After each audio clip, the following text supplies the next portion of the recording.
My name is Margaret Hangen, and I grew up in Southern California. Patrick Blue. I come from Ogden, Utah. My name is Ryan Nicholas, and I'm from Louisiana. I am from Pritchard, Alabama. I look at Black History Month, the month of February that we celebrate. And looking at that month or thinking about that month, it's a time for us all to remember and appreciate Black history. It's not just for African Americans, but it's for all of us. We as Black people today, we're the hope and the dream of that movement. And so I'm humbled that I get the opportunities that were given to us by those sacrifices that they made. So I've tried really hard to get out the message. Not only is it generally Black History Month, but the Forest Service has its own Black history. There are a lot of people of color out there who don't know that they actually have a history with public land. So I really try to emphasize the Forest Service role in Black history. And believe it or not, it's much broader than people realize. There was a large population of African Americans who worked in the timber industry in Arizona, particularly starting in the 40s and 50s. There are a lot of people who came out of the South here specifically to work in the timber industry, and for an African American diaspora, that's actually unique. Usually you're coming out of rural going to urban. In this case, they're going from rural to rural. So that's what makes Arizona and the Southwest really unique in terms of the Black history and Black Western history. So telling that story and getting it out to a wider audience, it makes people realize that they do have a connection to that landscape. Just giving folks the opportunity to be a part of processes that they were otherwise locked out of completely.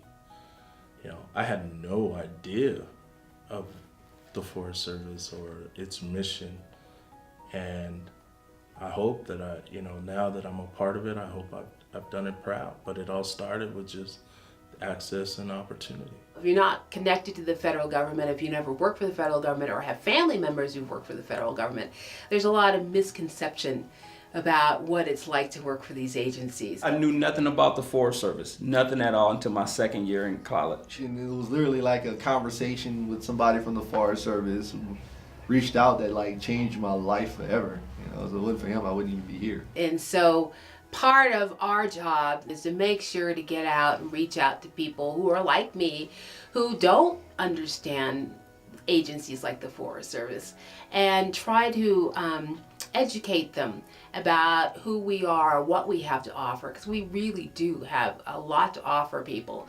We're just need to be better about getting that information out to certain communities. And here I am, a city boy in a remote location, scared out of my wits, surrounded by no one that looked like me, even though I grew up in a community of only those that looked like me. So we need to be prepared, and we need to be proactive and create a milieu where people who are coming in with different perspectives will feel comfortable and valued. But we are making strides.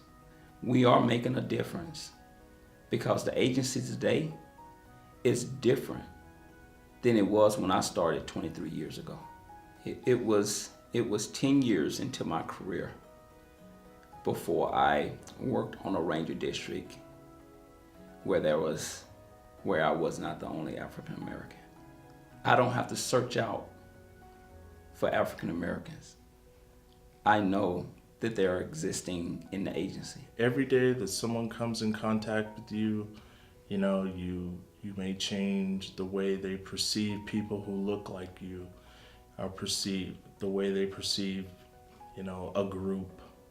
And you have an opportunity and you have an obligation. I think my biggest contribution is to really discount the stereotype into the communities that I've worked in about minorities or African Americans, and allow interaction to happen through just eating together, laughing together. And me as a police officer, now I recognize that I am part of a long history and legacy of great activists, and now it's my duty to find struggles and challenges that I can make sacrifices for today. These types of months are important so that we can tell good stories and tell relevant stories to the people who not only lived it, but the people who live around it and don't even know that that story is there. So that's diversity for me. It's options. It's options, and then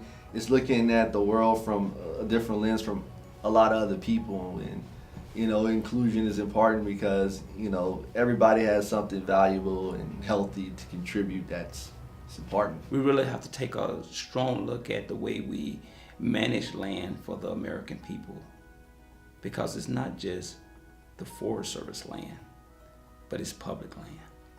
And so how do we engage people? How do we keep people involved with and engaged in natural resources and environmental sciences, making a difference and making a way for others to come behind us?